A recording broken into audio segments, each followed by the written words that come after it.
Alors, cet infocœur sera composé de la manière suivante. Tout d'abord, nous allons pouvoir accueillir le chercheur Madame Audrey Desgranges, qui est donc chercheuse à l'Institut Imagine à Paris.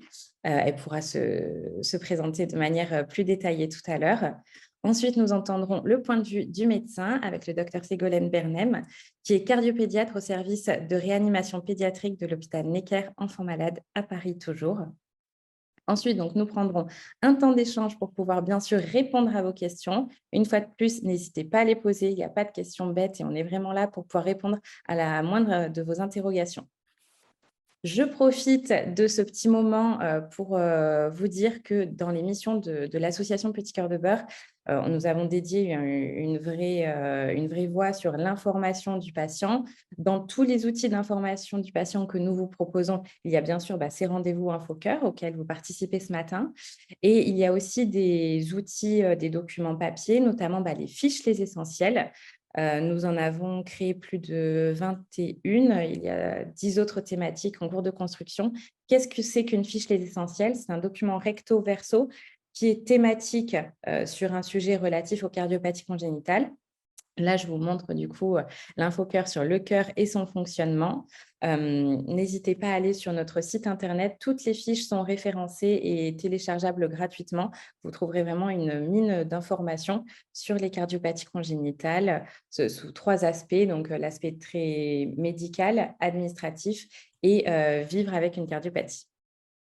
Le prochain rendez-vous InfoCœur se tiendra le samedi 13 mai à 10 heures. Nous parlerons des anticoagulants oraux avec le docteur Laurence Iserin.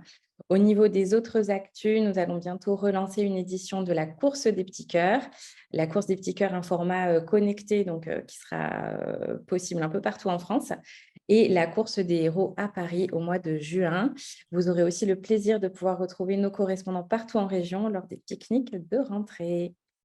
Je vous remercie pour votre attention et je vais maintenant pouvoir laisser la parole et le partage d'écran à Madame Desgranges. Merci Marie. Donc bonjour à toutes et à tous. Je suis vraiment ravie d'être là pour vous parler un peu de ce qu'on fait au laboratoire à l'Institut Imagine, dans le laboratoire de Sigolène Meillac, qui s'appelle Morphogénèse du cœur. Donc je crois que ça correspond bien au topo d'aujourd'hui. Et je vais essayer de vous parler de ce qu'on fait au laboratoire et comment on essaie d'étudier, d'approcher la morphogénèse du cœur et quelles questions on essaie de se poser. Alors, vous le savez très certainement, le cœur, ça fonctionne comme une double pompe. Et en fait, compte tenu de sa fonction qui est de séparer le sang oxygéné du sang désoxygéné, on considère finalement que c'est un organe qui est relativement asymétrique parce qu'il a une partie gauche et une partie droite. Une partie gauche qui va transporter le sang oxygéné et qui va l'envoyer à l'ensemble des organes, et une partie droite qui va transporter le sang désoxygéné qui vient des organes et qui doit être envoyé aux poumons pour se réoxygéner. Donc, on voit bien que c'est un organe qui est un peu cloisonné en 2 parties distinctes. Et donc, on voit que c'est, par définition, asymétrique. Et en fait, on essaie de comprendre comment ce cœur se forme et donc pourquoi ça fait une morphogénèse, on va dire, asymétrique. Donc, je me suis permise de remettre un peu de définition, mais je ne veux pas être trop rébarbatrice. Mais juste pour définir le mot de morphogénèse, donc quand on regarde la racine de ce mot, ça veut tout simplement dire la création, l'acquisition de la forme. Et donc, quand on s'intéresse à la biologie du développement, c'est-à-dire l'étude de la formation de l'embryon, ça va correspondre à tous les processus biologiques qui vont permettre à l'organisme, mais aussi à des organes spécifiques, d'acquérir leur forme, et ça au cours de la vie embryonnaire, le plus souvent. Et donc, du coup, en biologie du développement, qui est le domaine d'études dans lequel on travaille au laboratoire, on va essayer d'étudier tous les changements qu'on peut observer dans la structure de l'organe et tous les mécanismes qu'on appelle moléculaires et cellulaires. Donc, c'est vraiment à l'échelle de la cellule, génétiquement, etc., qui vont réguler tous ces petits changements de forme. Et donc, plus globalement, les questions qu'on essaie de se poser quand on étudie la morphogénèse, c'est donc effectivement, les cellules, elles fonctionnent de manière globale. Et donc, on essaie de se dire, OK, il n'y a pas de sculpteur ni d'ingénieur, a priori, pour former un nouvel embryon et un nouvel organe. Donc, on essaie de se demander comment les cellules, elles s'assemblent pour façonner ces organes, comment elles arrivent à connaître leur position au sein d'un tissu, au sein d'un organe pour former un nouvel organe qui fonctionne, et comment toutes ces cellules, elles arrivent à former, à se coordonner pour générer une forme qui est quand même très, très précise et très spécifique pour parvenir à une fonction donnée. Alors, pourquoi on étudie la morphogénèse du cœur? Alors ça, c'est surtout Ségolène aussi qui va revenir dessus dans la deuxième partie du topo, mais c'est important de se reposer ces questions-là d'un point de vue fondamental, on va dire. Déjà parce qu'on connaît assez peu l'origine des malformations cardiaques. On sait qu'il y a seulement une petite partie qui est expliquée par des causes génétiques. Et donc, on connaît encore assez mal quels sont les mécanismes qui ont lieu au cours de la vie embryonnaire qui sont associés à l'émergence de ces malformations. Comme je l'ai dit, le cœur, ça a une forme très complexe qui a vraiment une forme en 3 dimensions. Et donc, on a bien besoin de comprendre comment ces structures s'organisent dans l'espace au cours du temps. Et donc, c'est pour ça qu'au laboratoire, je vais vous montrer, on utilise beaucoup d'imagerie en 3 dimensions pour vraiment bien comprendre comment les chambres cardiaques s'organisent au cours du temps. Et aussi, évidemment, ça semble assez logique, mais quand on comprend mieux l'émergence des cardiopathies congénitales et quels sont les mécanismes qui mènent à la pathologie, ça permet de potentiellement mieux prendre en charge les patients et puis aussi d'expliquer mieux potentiellement ces pathologies aux personnes qui souffrent de ces maladies. Je vais vous parler notamment d'une étape qui nous intéresse plus particulièrement au laboratoire, qui est une étape très précoce au cours du développement, parce que vous le savez certainement, mais le cœur, c'est le premier organe à se former au cours du développement embryonnaire. Et ça se passe très précocement au cours du développement chez l'humain, c'est autour de 21 jours de gestation. Et il y a une étape en particulier qui va permettre de positionner les futures chambres cardiaques, qui s'appelle l'étape du looping. Et donc ça, c'est cette forme-là, je vais revenir là-dessus, qui permet de positionner notamment le futur ventricule droit à droite, le futur ventricule gauche à gauche. Et vous voyez que ça a lieu très, très vite au cours de la vie embryonnaire. Et ce premier événement, je parlais d'asymétrie de fonction et de cloisonnement des chambres. On voit que cette forme-là, elle n'est pas du tout symétrique et donc elle a une forme très particulière, j'y reviendrai. Et on se demande finalement comment cette forme du cœur embryonnaire, elle permet d'acquérir cette forme mature du cœur qu'on connaît bien avec un ventricule droit à droite, un ventricule gauche à gauche, une oreillette gauche à gauche, une oreillette droite à droite et des grosses artères qui viennent de chacun des ventricules avec une double circulation sanguine sans mélange de sang. Alors évidemment, au laboratoire, puisqu'on travaille sur l'embryon, on travaille sur des modèles et le modèle sur lequel on travaille, c'est la souris. Et donc, on travaille sur des étapes précoces qui se ressemblent beaucoup chez la souris et chez l'humain, puisque la forme du cœur embryonnaire chez la souris, elle a vraiment la même forme que celle de l'humain. Et la forme du cœur d'un cœur mature à la naissance d'une souris, c'est vraiment très proche de celui de l'humain. Et donc, on peut essayer de comprendre en mimant certaines mutations, par exemple, ou certains mécanismes, on peut essayer de reproduire des malformations cardiaques chez la souris.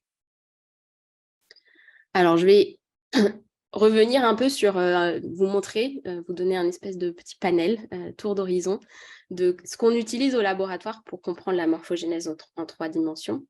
Donc, évidemment, on a besoin d'imager, c'est-à-dire de faire de l'imagerie en 3 dimensions de l'embryon. On fait aussi de la modélisation informatique, ça veut dire qu'informatiquement, on va essayer de reproduire la formation du cœur.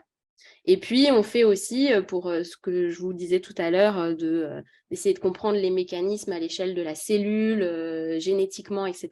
On va essayer de modifier génétiquement des souris et essayer de comprendre toute la cascade qui en découle pour mieux comprendre les mécanismes sous-jacents lors de la formation du cœur.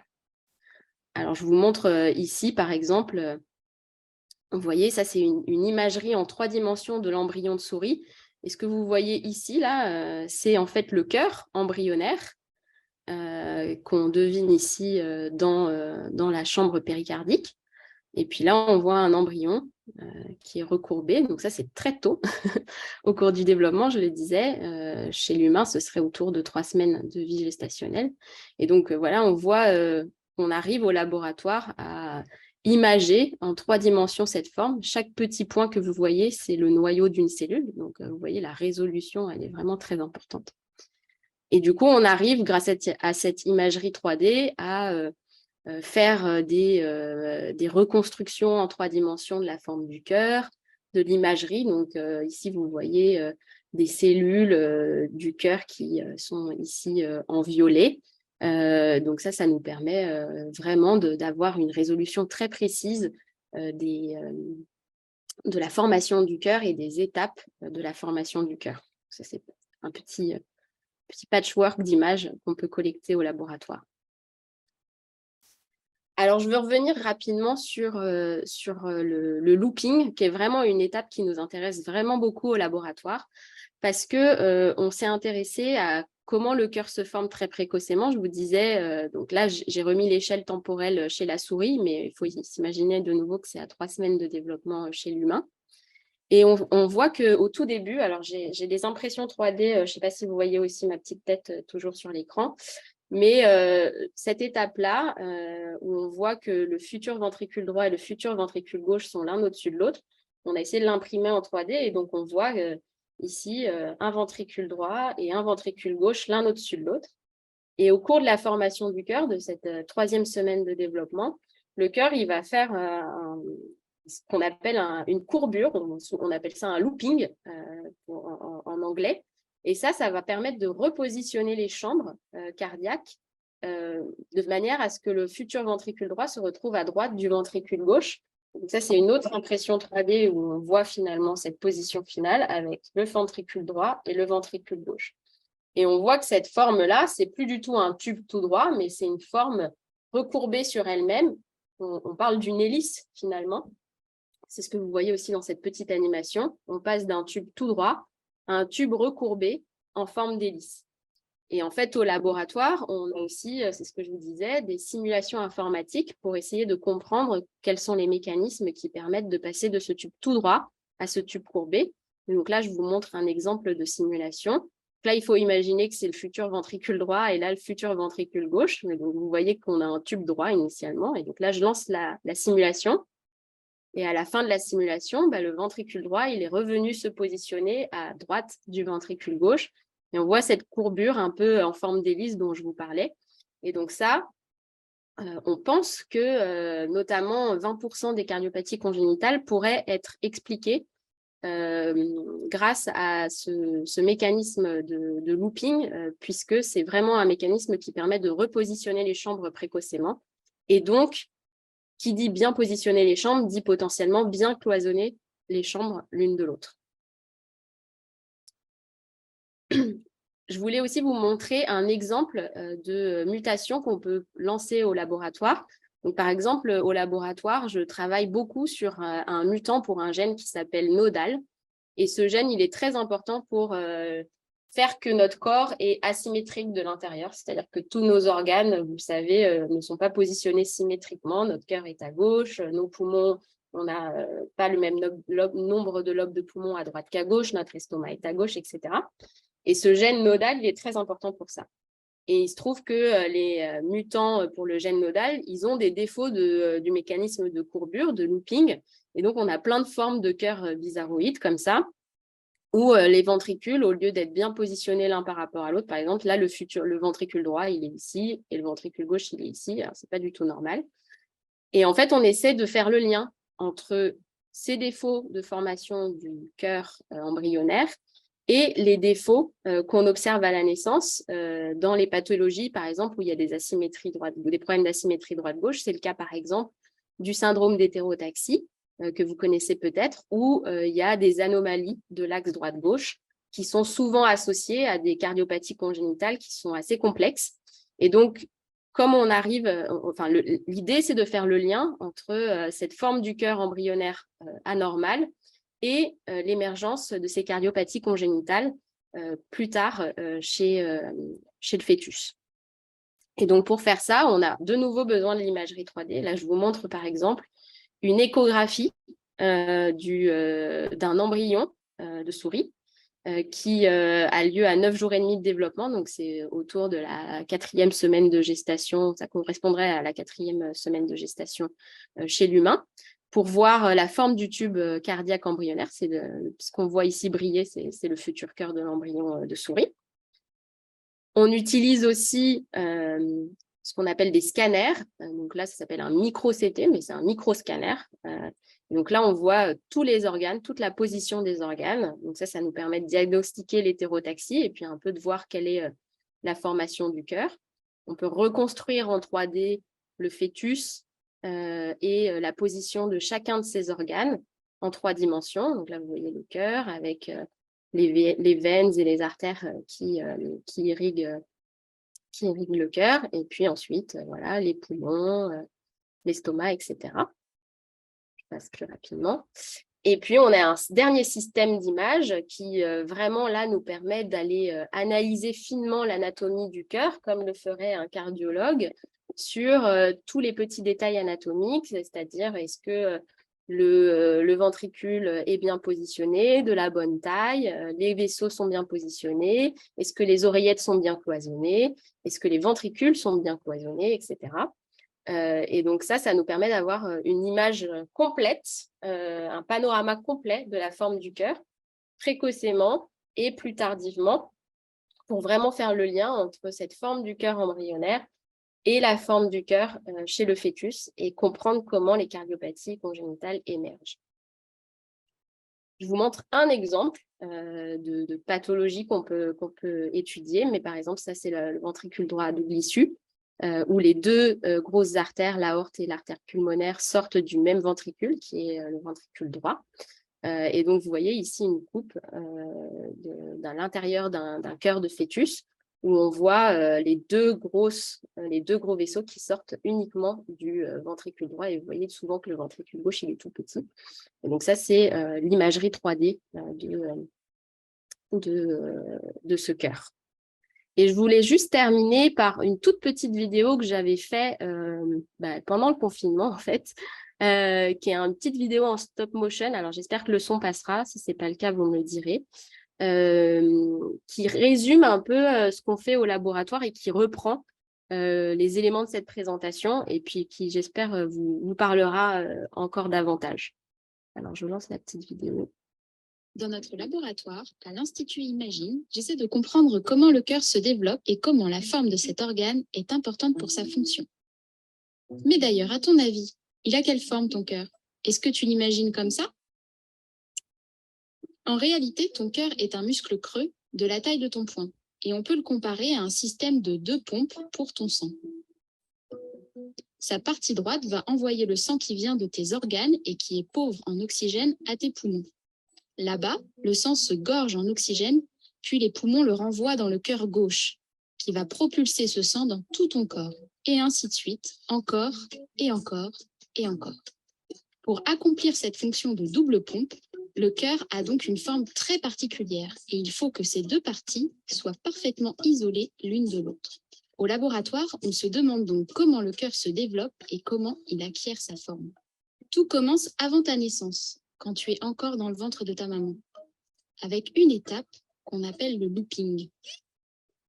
On peut traduire le mot looping par courbure, et c'est exactement ce qui se passe lorsque le cœur se forme. Il passe de la forme d'un tube tout droit à une forme courbée comme une hélice. D'ailleurs, quand le looping se passe mal, cela entraîne des malformations cardiaques chez le bébé qui doit rapidement être pris en charge à l'hôpital pour être opéré, comme c'est le cas pour 8000 bébés chaque année en France. Alors, je mène l'enquête. Et nos recherches nous aideront à mieux comprendre la formation du cœur et les malformations qui peuvent survenir lors du développement du bébé.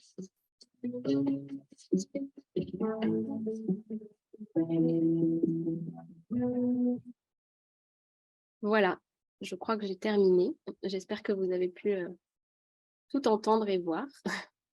C'était parfait. Merci beaucoup, Audrey. Votre propos était très, très intéressant. Et à titre personnel, je ne connaissais pas cette vidéo de fin que je pense qu'on devrait relayer parce qu'elle est tout à fait, je pense, adaptée même aux plus jeunes. Donc, merci Oui. beaucoup d'être à... Elle est sur le site du laboratoire de notre laboratoire. Donc, si vous tapez laboratoire Sigolène Meillac dans le site de Institut Imagine, vous retrouverez cette vidéo dans la page d'accueil du laboratoire. D'accord, très Voilà. bien. En tout cas, bravo d'avoir réussi à si bien vulgariser des informations qui sont quand même fort complexes.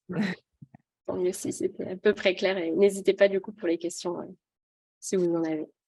Alors, j'ai l'impression que pour l'instant, il n'y a pas trop de questions sur le chat. Je vous le répète, hein, n'hésitez pas à en poser par écrit et on prendra bien un temps tout à l'heure pour y répondre.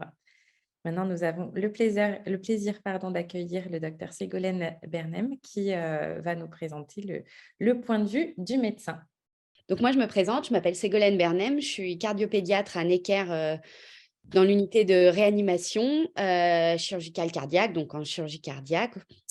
Et je m'intéresse beaucoup à l'origine des cardiopathies congénitales, tant et si bien que j'ai fait un travail de recherche de 3 ans et demi dans le laboratoire où travaille Audrey. C'est d'ailleurs Audrey qui m'a formée à l'embryologie, donc on se connaît très bien, pour un peu essayer de décrypter tout ça et de comprendre, de participer en tout cas à comprendre d'où venait l'origine des cardiopathies congénitales. Et donc je pense que c'est aussi une question qui anime tous les gens qui sont ici, de comprendre pourquoi son enfant, son conjoint, son proche a une cardiopathie congénitale et d'essayer un peu de décrypter tout ça.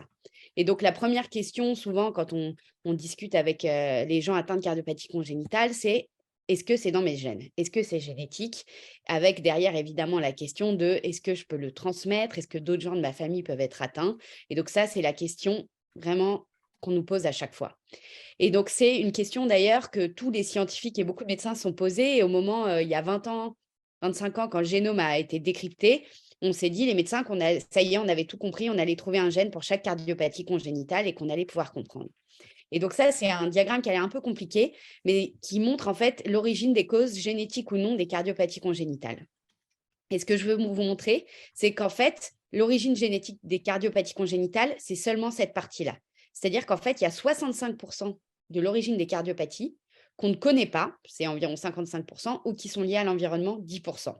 Et donc, en fait, la génétique, dans ce cadre-là, ne représente que 35% de l'explication de pourquoi les cardiopathies congénitales. Et dans l'ensemble de cette génétique, il y a seulement 3% où c'est un seul gène qui donne la cardiopathie. Donc, c'est vraiment un tout petit bout de l'explication des cardiopathies congénitales et ce n'est pas du tout suffisant pour les expliquer.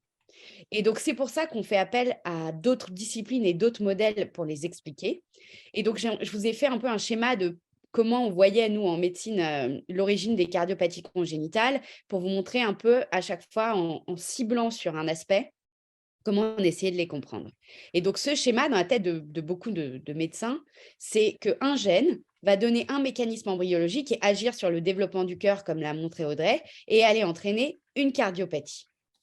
Et donc, on a vu là à l'instant que si on s'intéresse uniquement aux gènes, ça ne permet pas de tout expliquer. Et donc, les recherches récentes montraient qu'il fallait aussi s'intéresser aux interactions entre le gène et l'embryologie. Et ces interactions, ça représente tout l'environnement de quand on est avant la grossesse, pendant la grossesse.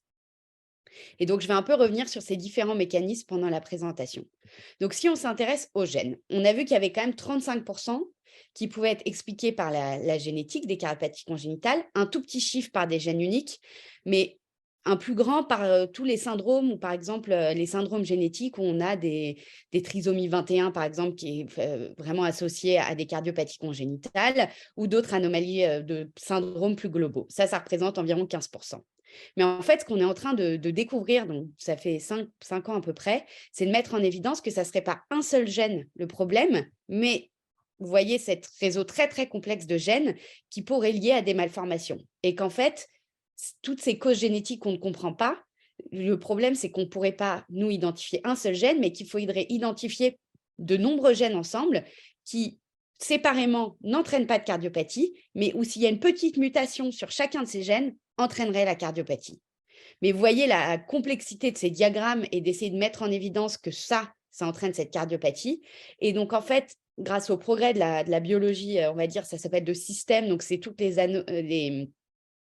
l'étude de ce qu'on appelle l'ARN, ça vous en avez entendu parler, je pense l'ARN, tout le monde en a entendu parler ces 3 dernières années, l'ADN, les protéines, ça nous permet en fait d'analyser ces réseaux et donc on utilise tous les outils qui sont à nos dispositions et en particulier plus récemment les outils de l'intelligence artificielle pour essayer d'analyser ces réseaux. Et donc l'étude que je vous montre là, c'est une étude qui date de 2022 où ils ont utilisé des outils de machine learning pour analyser des réseaux de gènes sur une cardiopathie qui était l'hypoplasie du ventricule gauche. Et donc, on essaye, en fait, avec toutes les nouveautés technologiques ainsi qu'informatiques, de mettre en évidence ces réseaux de gènes qu'on ne pouvait pas mettre en évidence avant devant les limites informatiques et technologiques. Donc ça, c'est pour la partie génétique, une partie liée au syndrome, une très petite partie liée au gène unique et une partie plus importante liée à des réseaux de gènes. La deuxième partie, c'est ce qu'Audrey vous a montré et c'est ce qui, moi, m'a vraiment intéressé dans l'origine des cardiopathies, c'est comprendre comment le développement du cœur va à un moment mal se passer ou en tout cas ou de façon incomplète et entraîner une cardiopathie congénitale. Et donc là, je voulais vous donner un exemple. Il y a un exemple assez frappant qui est celui ça s'appelle l'anomalie des arcs aortiques. En fait, quand le fœtus, initialement, il a au niveau de donc l'aorte, le gros vaisseau qui sort du cœur, c'est une structure qui est complètement symétrique pour donner les vaisseaux du cou.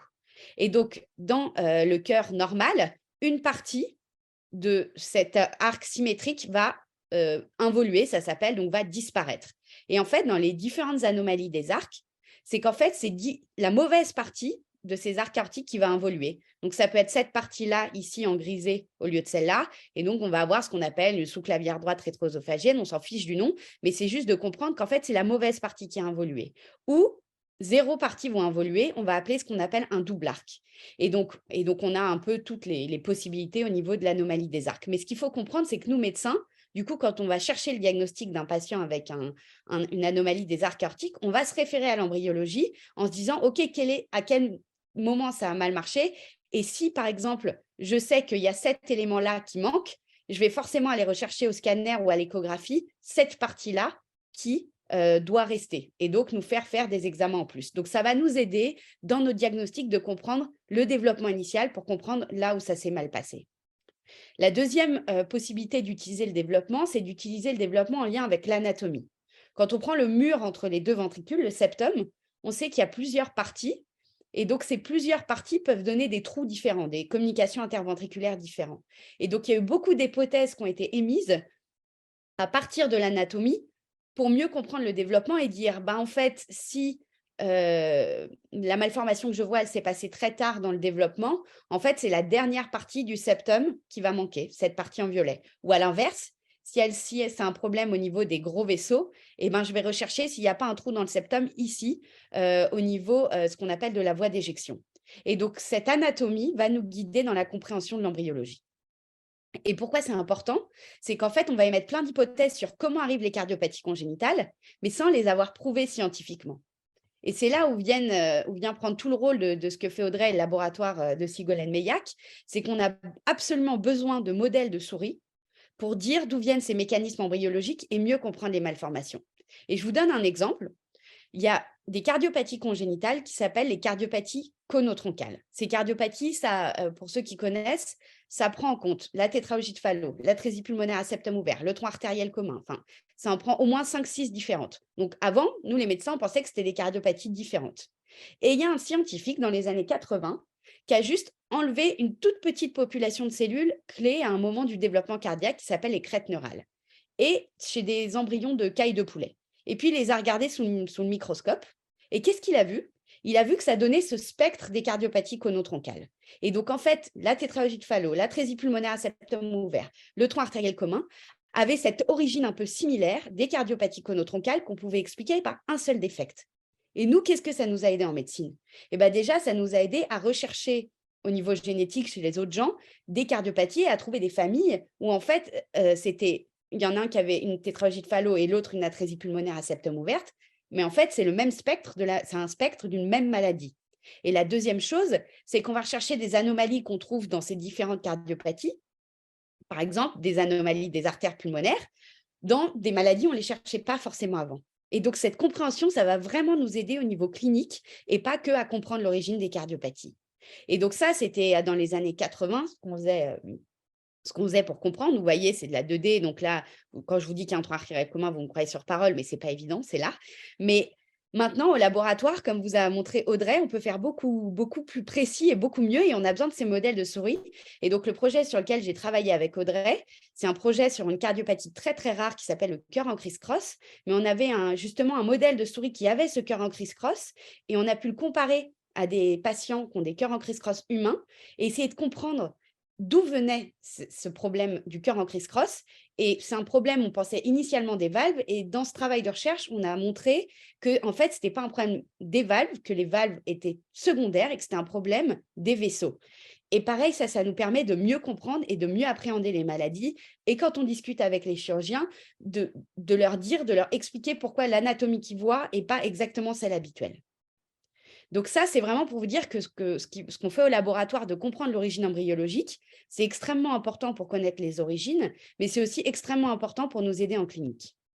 Et donc, ça amène à des schémas très compliqués comme ça, mais ça, c'est juste pour vous montrer que du coup, à partir de ces hypothèses anatomiques, embryologiques et cliniques, on va former des continuums de maladies pour voir les cardiopathies congénitales pas comme des maladies à part les unes des autres, mais essayer de les relier et de les comprendre pour mieux les soigner. Donc, si on en revient à notre fameux schéma, on a vu qu'il y avait une origine génétique, une origine embryologique, mais cette origine embryologique, elle est limitée aussi. On voit qu'il y a plein de moments où, chez un même mutant pour un même gène, ça va donner plusieurs cardiopathies différentes sans qu'on comprenne pourquoi. Et la réponse, dans les années récentes, qu'on est en train de mettre en évidence, c'est que le problème, il n'est peut-être pas seulement des gènes ou de l'embryologie, mais du lien entre les deux. Et ce lien, c'est quoi? C'est l'environnement. On sait toutes, quand il y a une femme enceinte, que l'environnement va jouer un rôle majeur sur comment se développe le bébé, mais ça, dès que l'embryon est tout petit et dès vraiment que les premières cellules se divisent. Et dans le cas des cardiopathies congénitales, ça a été vraiment mis en évidence. Et le premier exemple que je voulais vous donner, c'est avec l'acide folique. Donc, l'acide folique, je pense que vous connaissez, toute personne qui a voulu faire un bébé a pris ces petits comprimés, alors ça peut être toutes les formes, d'acide folique pour essayer de limiter les malformations. En fait, on dit il faut le prendre, on le prend. Mais pourquoi? Parce qu'en fait, ce n'est pas que dans les cardiopathies congénitales, mais en fait, ça c'est au Canada, ils ont supplémenté l'eau en acide folique et en fait, ils ont entraîné une diminution du nombre global, ce n'est pas pour une personne, mais global de cardiopathie congénitale. Vous voyez cette courbe ici? En fait, on voit là, c'est le moment où ils ont commencé à supplémenter, je ne sais plus si c'était l'eau ou la farine, mais à supplémenter dans la population en acide folique. Et donc, on voit que ces facteurs environnementaux, ils vont avoir un rôle hyper important pour la formation du cœur, sans forcément qu'on l'ait compris, même si du coup, on a vraiment envie de travailler et de revenir à l'embryologie pour le comprendre, mais qu'on peut jouer un rôle dessus. Et la deuxième facteur environnemental dont je voulais vous parler, qui devient de plus en plus important dans notre société, et je vous en parle de deux, mais il y en a 10, 15, 20 mis en évidence jusqu'à maintenant, c'est l'obésité. Pourquoi? Parce qu'on voit de plus en plus d'obésité apparaître dans les sociétés actuelles. Et quand on regarde le lien entre l'obésité et les cardiopathies congénitales, on voit que si les mamans sont atteintes d'un stade d'obésité 1, 2 ou 3, ça sera complètement corrélé avec une augmentation de la cardiopathie. Donc ça c'est les CIA, donc communication interauriculaire, communication interventriculaire. Et donc, vous voyez que une femme qui a une obésité avec un IMC très important va avoir plus de risques d'avoir une cardiopathie. Et la question, c'est pourquoi? Pourquoi elle aura plus de risques? Et pourquoi? Parce que si on comprend pourquoi, on pourra peut-être trouver une façon de le traiter et de diminuer en amont l'émergence des cardiopathies congénitales. Et donc, c'est pour ça que vraiment, moi, je trouve ça hyper important qu'on fasse des liens entre la recherche fondamentale et la recherche clinique. C'est que si on ne comprend pas pourquoi, on ne pourra pas trouver le traitement. Et donc, c'est pour ça que je voulais finir ce topo sur vous dire qu'il y a plein de choses qu'on ne comprend pas encore, mais qu'il y a de nombreuses nouvelles technologies qui sont mises en place pour mieux les comprendre.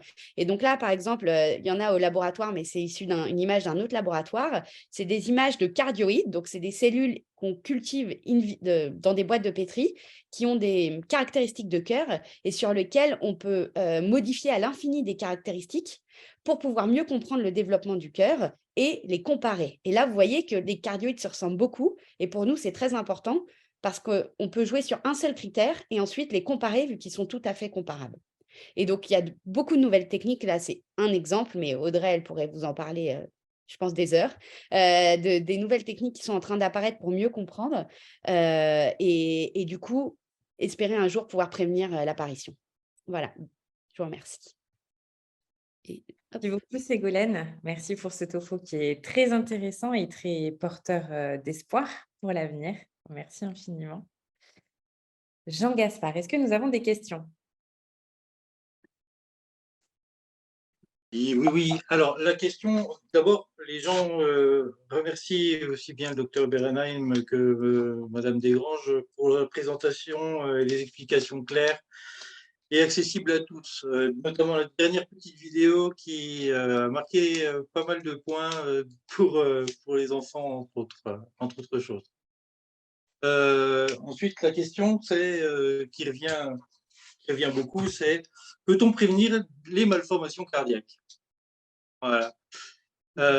Et puis, vous parliez de l'environnement.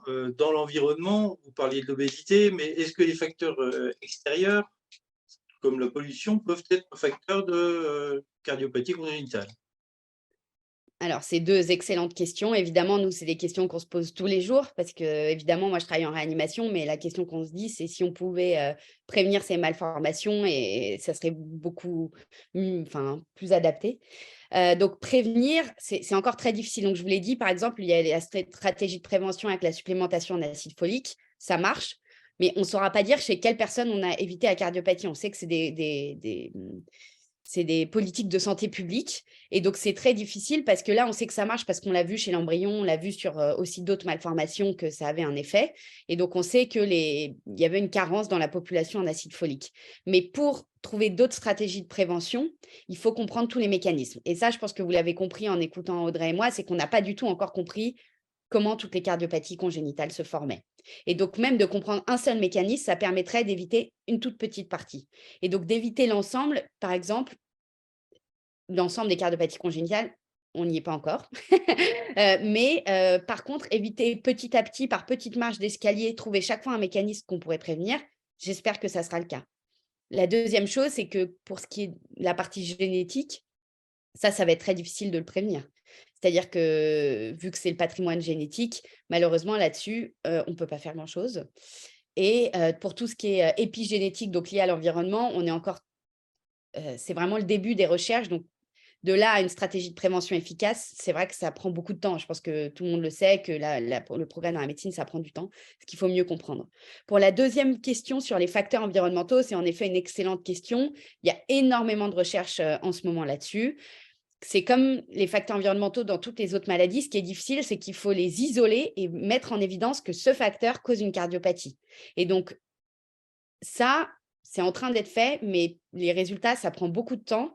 Et il y a vraiment quelques polluants qui ont été mis en évidence, mais c'est vraiment pas la majorité. Et donc, dès qu'évidemment, il y en a qui sont mis en évidence, ils sont interdits. Mais là, c'est dans le cadre des cardiopathies, comme c'est pas la maladie les plus fréquente, si vous voulez, il y a beaucoup moins de recherches là-dessus que, par exemple, pour les maladies type asthme, qui sont beaucoup plus fréquentes et prévalentes. Mais donc oui, c'est sûr que ça joue. Comment ça joue, on ne le sait pas.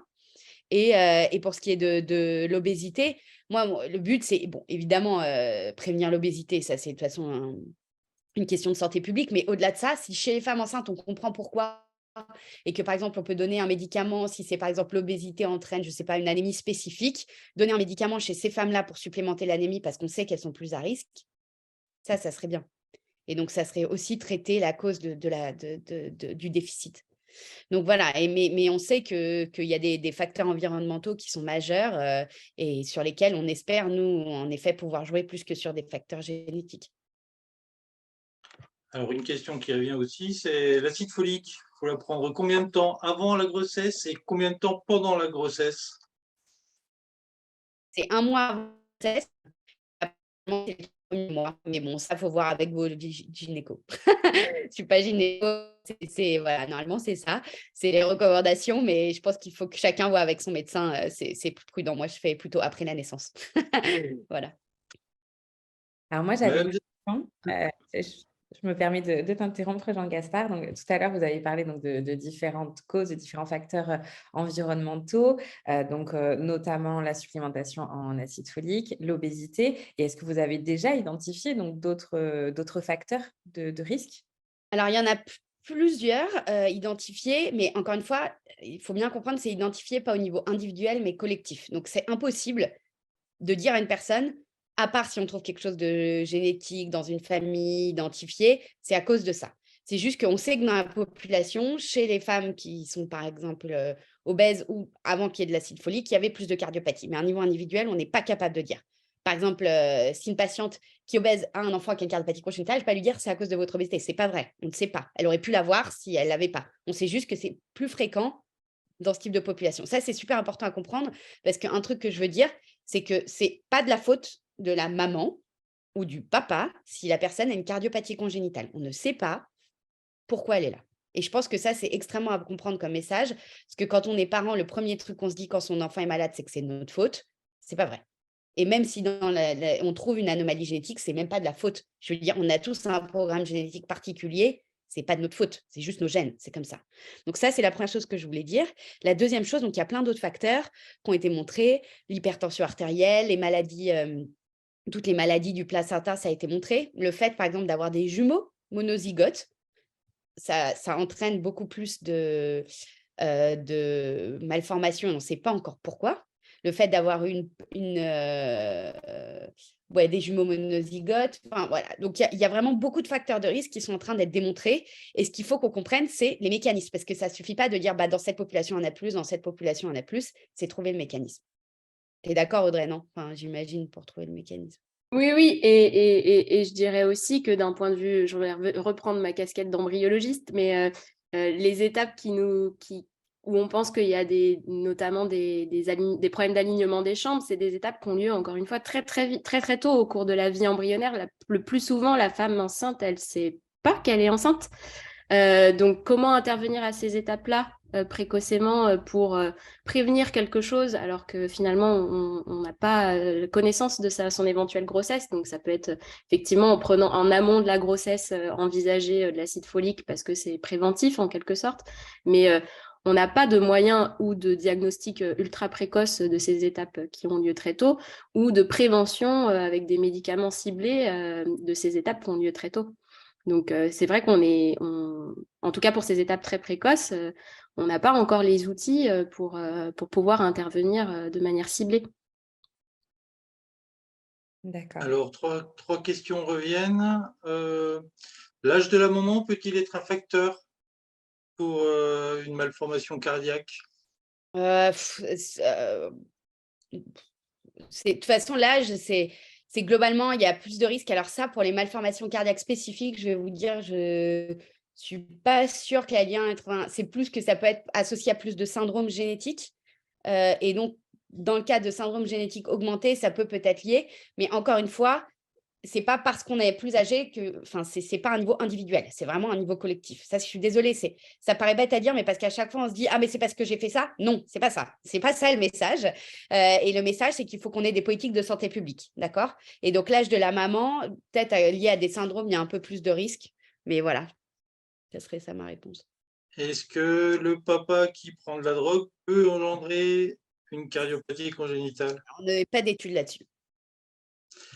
Et quelles sont les cardiopathies congénitales qui sont évitées par l'acide folique? Là, encore une fois, les études, c'est ce qu'on appelle les études en population.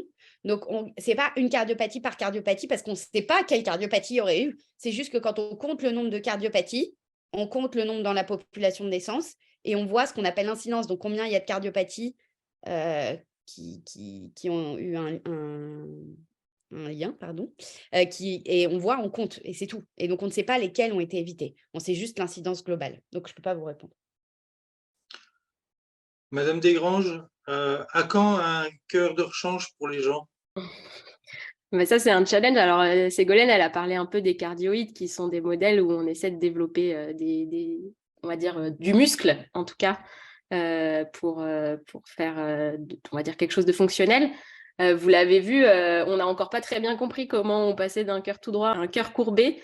Toute la partie morphogénèse, c'est donc acquisition de la forme, c'est encore différent de développer des cellules différenciées en muscles. Donc, faire un cœur fonctionnel, on va dire à partir de cellules souches, pour imaginer un truc hyper fou, d'un patient, imaginons, pour réparer des portions d'un cœur, etc. On ne sait pas faire. On ne sait pas faire, et parce qu'aussi, on ne connaît pas toutes les étapes qui sont nécessaires. Et puis, la partie morphogénèse, je l'ai dit, c'est quelque chose qui a lieu en 3D. Et donc, pour le moment, créer des formes en 3D, à part les impressions 3D de cellules, c'est quand même les balbutiements de cette ère-là, mais on peut essayer de rêver, évidemment. Mais c'est grâce notamment à la compréhension des mécanismes embryonnaires qu'on va apprendre à peut-être savoir faire ça un jour. J'en ai terminé pour les questions posées. Merci Jean-Gaspard. Merci beaucoup. Merci. On a une nouvelle qui vient d'arriver. Ah oui.